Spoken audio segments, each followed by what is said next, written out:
Okay, I'm at my sewing machine and here is my gathering foot. So most of the gathering feet out there look like this. Now this particular foot is made to work on my machine.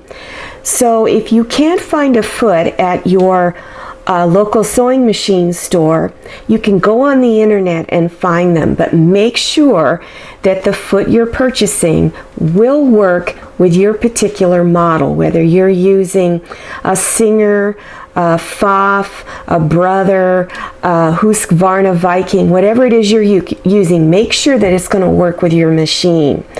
So you're going to take your foot and you're going to put it on just like your other presser feet. So you're just going to snap it in. There you go. All right, snap it in. Then you want to change the stitch length of your straight stitch to the longest length that it will go. Otherwise, it's not going to gather up. So make sure you do that. Now, here's my fabric right here.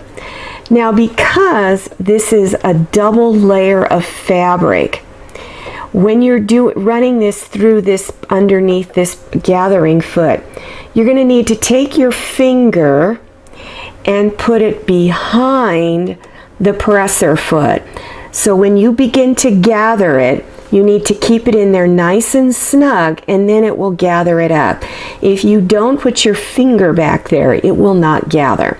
So you're going to do your ruffle stitch 1/4 inch from this raw edge in.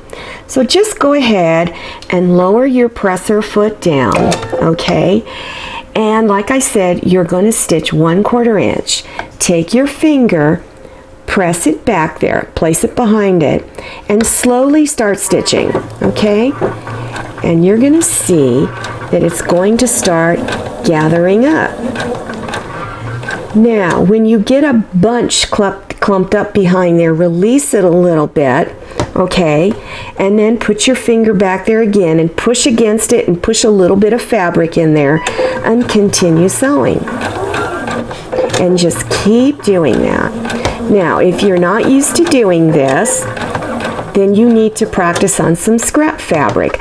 So then you would continue doing that, and when you're done, you're going to have a ruffle that looks like this. And then you're ready to put it on your project. Now, if you like this video, click on thumbs up, and then click on share to share this video with your friends. And if you haven't subscribed yet, then click on that red button down there in the lower right hand corner.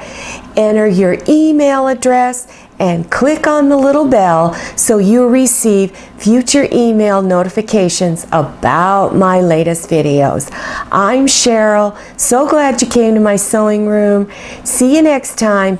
Bye for now, and don't forget, happy sewing!